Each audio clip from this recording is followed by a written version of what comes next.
Mabuhay mga ka-OFW! Binabati ko po kayong lahat sa ang mansulok ng mundo. Nagbabalik na naman po ang inyong lingkod Magandana for another sharing video.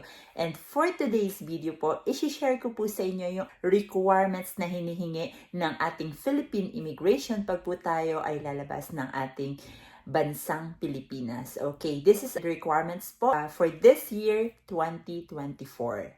Okay, this is just a real quick video po. Mag-update lang po ako, okay? Okay, let's start po with the general documents or general requirements na hinihingi sa atin sa lahat ng mga magta-travel. Okay, nangunguna na po dyan ay ang passport. Okay, make sure po na pag po tayo magta-travel, ang passport natin ay minimum na meron siyang 6 months validity. Okay? Okay, number 2 po is visa. Okay, visa po if required po siya sa bansang pupuntahan natin.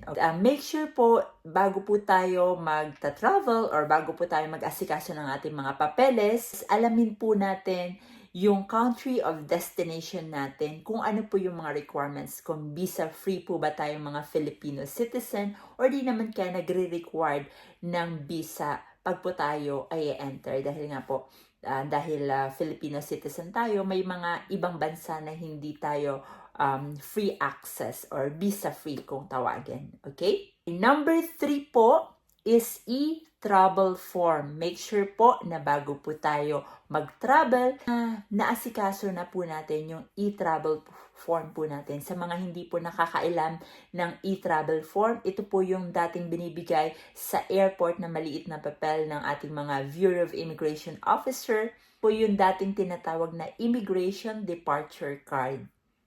Okay, and number 4 po is return ticket, round trip confirmed ticket. Pag po tayo ay magta-travel with a tourism purpose or visiting family, make sure po na yung ticket po natin is round trip confirmed ticket o kaya meron po tayong return ticket na confirm pabalik sa ating bansang Pilipinas. Okay?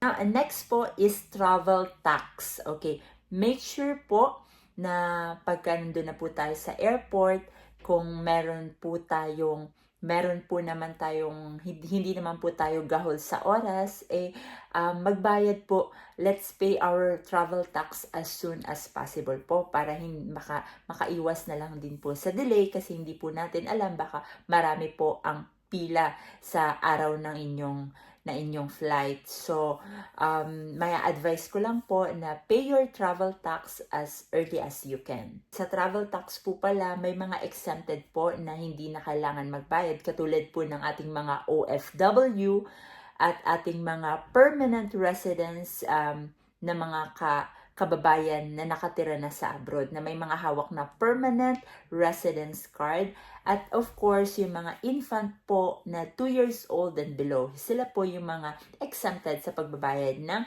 travel tax. Okay, next po, pag po kayo ay magta-travel tourism purpose po and kayo lang po yung self-funded nyo po kayo lang po ang nag-fund sa travel nyo, you need to present po a proof of accommodation kung saan po kayo maglalagi ang duration po ng inyong bakasyon. Kailangan nyo pong magdala ng katibayan na meron po kayong matitirhan. Kailangan nyo pong i-prove na meron po kayong matitirhan during your holiday. Pag self-funded travel din po, you need to prove din po na meron po kayong financial capacity or financial capability. So, anything that can prove po na meron kayong pera, dalhin nyo po yan during your flight po. Just in case po nahanapin yan sa inyo ng ating mga IO. Next din po, you have to prove, pag self-funded po ito you have to prove of your profession or your source and income. It's either po proof of your profession kung kayo po ay nagtatrabaho o di naman po kung kayo po ay negosyante, dalhin niyo po yung mga papeles na magpapatunay na kayo po ay may negosyo. Okay? It includes po yung mga business permit, DTI permit, or DTI certificate, o pag kayo naman po ay nagtatrabaho, pwede nyo po ipakita yung company ID nyo or leave of absence. Okay, ganun po. And pwede nyo rin po ipakita yung mga payslip nyo or yung bank account na kung saan dun hinuhulog ng company yung salary nyo.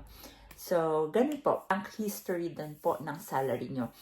So, pwede po yun. Pwede nyo po yun dalhin sa date ng inyong flight para po just in case meron kayong backup documents na may papakita sa ating mga immigration officer. Okay, when we talk about naman po sponsored travel, you have to bring po all the documents magpapatunay na may proof of relationship po kayo dun sa magi-sponsor sa inyo. It's either your relatives, your family, whatever po, or it's either your fiancé or your boyfriend, you have to bring po any documents na magpapatunay na meron po kayong relationship sa taong magi-sponsor sa inyo.